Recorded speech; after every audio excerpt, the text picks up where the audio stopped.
अस्सलाम वालेकुम जी, मैं हूं फैसल अब्बास और मेरे साथ वसीम मलिक मौजूद हैं। नाजरीन, आज सुप्रीम कोर्ट ऑफ पाकिस्तान ने नैब तरमीम जो है वो बहाल कर दी हैं।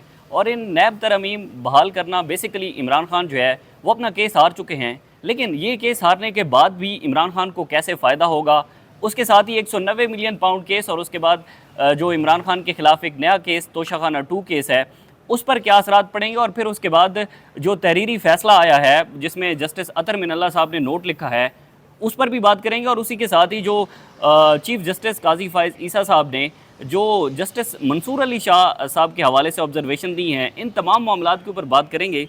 वसीम मलिक, सबसे पहले तो ये बताएं कि खान साहब केस तो हार चुके हैं, लेकिन फ़ायदा कैसे हुआ है? अच्छा देखिए, ये नैब तरमीम का केस है। सबसे पहले इसका थोड़ा सा बैकग्राउंड हमें समझने की ज़रूरत है कि ये नैब तरमीम थी क्या जो आज के रोज़ बहाल हुई हैं, और उससे कैसे इमरान खान साहब को फ़ायदा पहुंचेगा। 9 अप्रैल 2022 रजीम चेंज होती है, अदम एतमाद कामयाब होता है, PDM गवर्नमेंट आती है। वो आते साथ ही पहली कानून साजी करती है नैब तरमीम में, नैब में तरमीम करती है, नैब कानून में। उसके बाद इमरान खान साहब 184(3) की दरख्वास्त यहाँ दायर करते हैं, और इस हवाले से इमरान खान साहब का ये मौक़िफ़ है कि ये पर्सन स्पेसिफिक कानून साजी है। और PDM की गवर्नमेंट जो मेरी दौरे हुकूमत में मुझसे NRO 2 चाहती थी, वो 1100 अरब रुपए का फिगर बताते हैं और कहते हैं कि ये NRO प्लस उन्होंने खुद को दिया है। सुप्रीम कोर्ट में आते हैं, 52 हेयरिंग्स होती हैं। उसके बाद 3 रुकनी बेंच जो होता है वो समाअत करके और इसके ऊपर फैसला सुनाता है। जस्टिस बंदयाल और जस्टिस इजाज़ अक्सरियती जजेस में होते हैं, जस्टिस मंसूर अली शाह माइनॉरिटी जजेस होते हैं, और फैसला सुना दिया जाता है। नैब तरमीम का अलअदम करार दी जाती हैं। आज के रोज़ वफाकी हुकूमत उसके बाद इंट्रा कोर्ट अपील दायर करती है। इंट्रा कोर्ट अपील में जब मामला सुप्रीम कोर्ट में आता है, इमरान खान पेश होते हैं, वो सारी कंट्रोवर्सी लाइव दिखाया गया, हाँ, नहीं बिल्कुल। दिखाया गया, बाकी मामलात। उसके बाद 6 जून को जजमेंट रिजर्व होता है और आज के रोज़ जजमेंट सुनाया जाता है। आज के रोज़ सुप्रीम कोर्ट ऑफ पाकिस्तान ने फैसला दिया कि वफाकी हुकूमत की अपीलें मंजूर की जाती हैं। सुप्रीम कोर्ट ऑफ पाकिस्तान के इस फैसले से नैब तरमीम जो हैं वो बहाल हो चुकी हैं, और सुप्रीम कोर्ट ऑफ पाकिस्तान ने करार दिया कि सुप्रीम कोर्ट का 3 रुकनी बेंच का जो फैसला था अक्सरियती, और उसके साथ जो इमरान खान की दरख्वास्त थी, उसमें ये कहीं साबित नहीं कर पाए कि ये बुनियादी इंसानी हकूक़ से मुतसादम और आइन से मुतसादम ये कानून साजी हुई है। और उसके बाद फिर मामला आगे बढ़ता है। तो वो जो एक चंद चीदा चीदा तरमीम थी वो मैं आपके सामने रख देता हूँ। उन तरमीम में ये था सबसे पहले कि 50 करोड़ रुपए से जो जायद की करप्शन है वो तो नैब के दायरा अख्तियार में है। 50 करोड़ से कम की करप्शन को नैब के दायरा अख्तियार से बाहर निकाल दिया गया था। अच्छा। दूसरी अहम तरमीम ये थी कि बारे सबूत नैब ने हमारे ऊपर मुकदमा बनाया।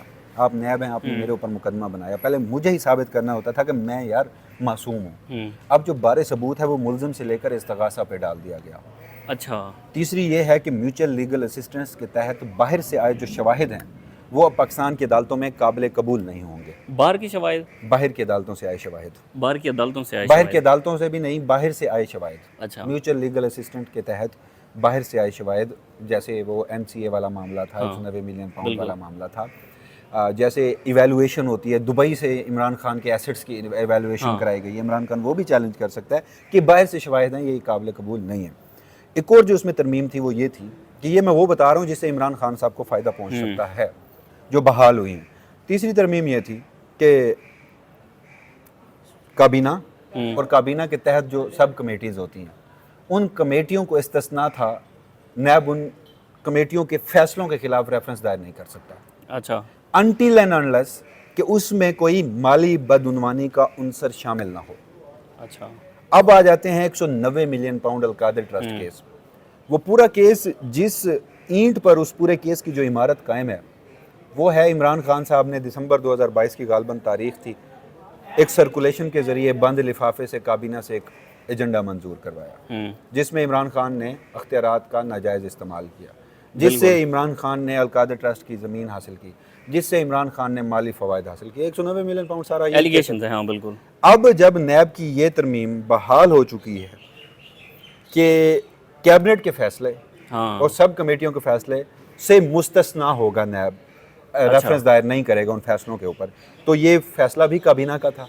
बिल्कुल ऐसे ही है। अब आ जाते हैं अगली इसमें कि उसमें कहा गया कि अनटिल अनलेस कोई मॉनेटरी गेन ना हो, कोई माली बदउनवानी ना हो। इमरान खान साहब की माली बदउनवानी क्या है इस केस में? CFO चीफ फाइनेंशियल ऑफिसर हैं अलकादिर ट्रस्ट केस के, जिन्हें नैब ने अपना गवाह बना के इस मामले में पेश किया। पेश किया। उस शख्स ने स्टेटमेंट दिया, ना माजी में, ना हाल में, ना मुस्तकबिल में इमरान खान अलकादर ट्रस्ट केस से फ़ायदा नहीं उठा सकते माली। उन्होंने ये करार दिया कि अलकादर ट्रस्ट केस की ज़मीन एक अच्छे कॉज के लिए मलिक रियाज ने इमरान खान साहब को या अलकादर ट्रस्ट केस को दी थी। हाँ, बिल्कुल। इमरान और बुशरा ट्रस्टीज हैं, दैट्स इट। तो अब इसमें से माली मुआवनत भी कहीं हासिल नहीं हो सकती, कहीं साबित नहीं होती। तो इन दोनों म्यारात पर, और फिर इस्तगासा के ऊपर नहीं है, इमरान खान के ऊपर अब सबूत नहीं है कि मैं बेगुनाह हूँ। अच्छा। अब नैब को साबित करना है। ठीक है। तो तीसरा ये कि उसके लिए मुश्किल हो गया नैब के लिए केस। तो इन तीन चीज़ों को मिलाकर मुझे ये लगता है कि इमरान खान का ये 190 मिलियन पाउंड के केस को बहुत ज़्यादा असर करेगा। अगर ख़त्म ना भी करे तो बहुत ज़्यादा इसके असरात आएंगे, दंड पड़ेगा। लेकिन at the end of the day फैसला सुनाना है जज ने। इन सारी चीज़ों को जो हम ये बात कर रहे हैं वो एक्सेप्ट करना है या नहीं करना, वो जज ने करना है। अगर वो वहाँ नहीं करेंगे तो हाई कोर्ट में मामला आ जाएगा। लेकिन अब इन केसेस से जान निकल चुकी है, जो मुझे लगता है। हाँ, ये बेसिकली मैं ये कहना चाह रहा था कि अब चूंकि यहाँ पर फैसला आ गया है और उधर ट्रायल कोर्ट के अंदर जैसे सोमवार के दिन तक समाअत मुलतवी हुई है, ज़ाहिर है नेक्स्ट डेट ऑफ हियरिंग जो होगी तो उस पर जो इमरान खान के वकला हैं उनकी जानिब से मामला सामने रखा जाएगा। मैं उसी तरफ आता हूँ। उससे पहले हम तोशाखाना 2 की बात कर लेते हैं। बिल्कुल। जो नैब की एक शिक जिसमें तरमीम की गई उसमें यह है कि अब 50 करोड़ से ऊपर की करप्शन जो है वो नैब के दार अख्तियार में आती है। अब तक तोशाखाना 2 में जितने बच जाने वाले तहाइफ के ऊपर रेफरेंस बनाया गया है, उसमें मेरी इतलात के मुताबिक 12 से 14 करोड़ रुपए के माली बदउनवानी है। तो टेक्निकली ये मामला तो नैब के दार अख्तियार से ही निकल गया। हाँ। अब होगा क्या इन दोनों केसेस में? एक तरफ इमरान खान, क्योंकि आपने शुरू में कहा था कि इमरान खान केस हार के भी जीत गए, इमरान खान इसमें विन विन पोजीशन में थे। अगर यहाँ से केस जीते तो भी नीचे हार जाते, बिल्कुल ऐसे ही है। यहाँ से हारे तो नीचे जीतने के इम्कानात हैं, चांसेस हैं। हाँ, वो विन विन पोजीशन में थे। इखलाकी और पॉलिटिकल स्टेज पे तो आज भी जीत चुके हैं। उनका एक प्रिंसिपल स्टैंड था, अच्छा हो बुरा हो डिबेटेबल है। हाँ, बिल्कुल ऐसे ही है। लेकिन वो प्रिंसिपल स्टैंड था, उन्होंने अपने ज़ाती फ़वाइद के लिए नैब तरमीम को सपोर्ट नहीं किया। ये उनकी बात कन्विंसिंग लगती है टू सम एक्सटेंट। अब क्या होगा? इमरान खान के वकला जो हैं वो बरियत की जो दरखास्तें हैं इस फैसले के तनाजुर में वो एहतसाब अदालतों में दायर कराएंगे। उस पर आर्गूमेंट्स होंगे और एहतसाब अदालतों में अगर वो जज मानेगा तो ठीक है, अगर नहीं मानेगा तो अपीलें हाई कोर्ट में आ जाएंगी। और दूसरा, मिसाल के तौर पर अब नैब के दार अख्तियार में तो ये मामला रखना है। हाँ। इमरान खान साहब जो हैं वो पहले भी कहते रहे कि उनकी जो घड़ी है उसकी कीमत बहुत ज़्यादा लगाई गई, हालांकि वो कीमत ही नहीं थी। हाँ। उसकी वैल्यूएशन कहाँ से कराई गई थी? दुबई से। इमरान खान के दीगर तहाइफ की वैल्यूएशन भी दुबई से। तो अब जो MLA के तहत बाहर से आए वाले शवाहिद हैं वो पाकिस्तान की अदालतों में काबिल कबूल होंगे या नहीं होंगे, ये भी अहम तरीन मुद्दा है। बिल्कुल ऐसी। लेकिन इन सब चीज़ों को at the end of the day trial court के जज ने देखना है और फैसला करना है। अगर वो मैनेज हैं अब तक के, हमने जिस तरह से देखा उनके इमरान खान को सजाएं सुनाई गई, लेकिन अपील के मामले पर ये बहुत सारी चीज़ें जो हैं डिस्कस होंगी और इसमें इमरान खान साहब को फ़ायदा पहुंचेगा। तो ओवरऑल ये जो एक सिनेरियो हमने डेवलप किया वो सारा ये बनता है। बेसिकली मैं यही कहना चाह रहा था कि तोशाखाना 2 जो केस बनाया गया उसका मामला इस्लामाबाद हाई कोर्ट के अंदर भी आया था और हमने देखा था वो एक हार के ऊपर केस बनाया गया है। उसकी तो इतनी मालियत ही नहीं है जितनी मालियत नैब की तरमीम में है।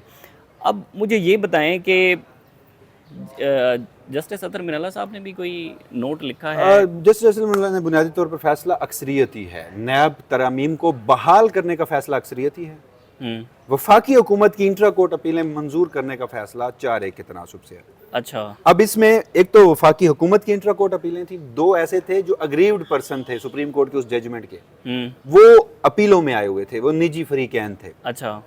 जस्टिस अतर मिनल्ला ने क्या किया? वफाकी हुकूमत की अपील मुस्तरद कर दी और बाकी जो निजी कैपेसिटी में 2 लोग आए हुए थे उनकी तरमीम को उन्होंने मंजूर कर लिया। अच्छा। बात उन्होंने भी वही की, लेकिन उन्होंने अपने इजाफी नोट में ये करार दिया कि वो जो अक्सरियती फैसला है नैब तरमीम बहाल करने का उसको सपोर्ट करते हैं, पार्लियामेंट का इस्तेहकाक कानून साजी का। लेकिन वो कहते हैं कि वफाकी हुकूमत अग्रीव्ड पर्सन नहीं है, मुतासरा फरीक नहीं है, लिहाजा वो यहाँ इंट्रा कोर्ट अपील में नहीं आ सकती। तो अतर मिनल्ला साहब ने उस हद तक किया, साथ उन्होंने एक और भी बात की। उन्होंने कहा कि नैब तरमीम में जजेस और जर्नल्स उसके दायरा अख्तियार से बाहर नहीं होने चाहिए। बिल्कुल। अच्छा। नैब सियासतदानों के लिए तो है, लेकिन नैब जजों और जर्नलों के लिए भी होना चाहिए। अतर मिनल्ला साहब ने इजाफी नोट लिखा। हसन अजहर रिजवी साहब ने भी फैसले से इत्तफाक किया है, लेकिन उसकी रीजनिंग से थोड़ा सा इख्तलाफ किया है, तो वो भी इजाफी नोट लिखेंगे, तो वो अभी तक जारी नहीं हुआ, वो बाद में जारी होगा। अच्छा, हमारे नाजरीन के लिए ये बता दें कि ये जो नैब तरमीम थी, इसमें कहीं पर जिक्र था कि ये जजेस और जर्नलों के लिए नहीं है?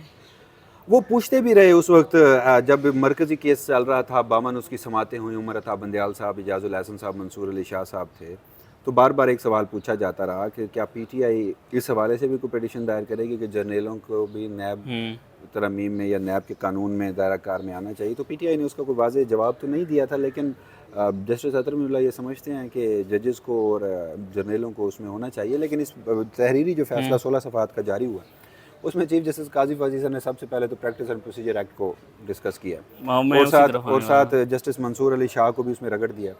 जस्टिस इजाज़ुल हसन और जस्टिस बंदयाल के साथ उन्होंने अपना स्कोर सेटल किया है, और उन्होंने कहा है, उसमें लिखा है कि याद दहानी नहीं करवानी चाहिए, लेकिन जजेस को अपने हल्फ पर पाबंद रहना चाहिए।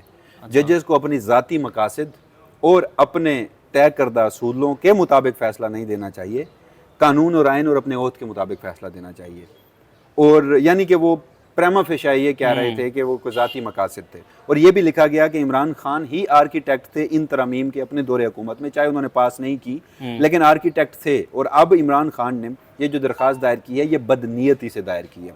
और साथ उन्होंने जस्टिस मंसूर अली शाह के हवाले से भी लिखा कि जब इस बेंच के बनने से पहले प्रैक्टिस एंड प्रोसीजर एक्ट आ चुका था, वफाकी हुकूमत ने भी लार्जर बेंच बनाने की दरख्वास्त की थी। जस्टिस मंसूर अली शाह ने भी एक नुक्ते पर लार्जर बेंच का लिए कहा था, लेकिन उमर अता बंदयाल साहब ने अगर नहीं बनाया था, तो जस्टिस मंसूर अली शाह अगर इस बेंच से उठ जाते, बिल्कुल, तो काजी साहब तरीका बता रहे हैं कि अगर बेंच से उठ जाते तो ये फैसला ही ना आता। तो ओवरऑल ये सारी डिस्कशन थी इस जजमेंट में। ठीक है जी, बहुत बहुत शुक्रिया। वसीम मलिक हमारे साथ मौजूद थे। तफसील के साथ आपने सुना कि नैब तरमीम जो हुई हैं उसमें इमरान खान को कहाँ तक फ़ायदा होगा, और फिर उसके बाद जजेस की जो आपस में जो चीफ जस्टिस काजी फाइज़र साहब की ऑब्जर्वेशन थी जस्टिस मंसूर अली शाह साहब के हवाले से, वो भी आपने सुनी। इससे जुड़ी जो भी तफसीलात होंगी आपके साथ शेयर करते रहेंगे। हमें इजाज़त दीजिए। अल्लाह हाफ़िज़।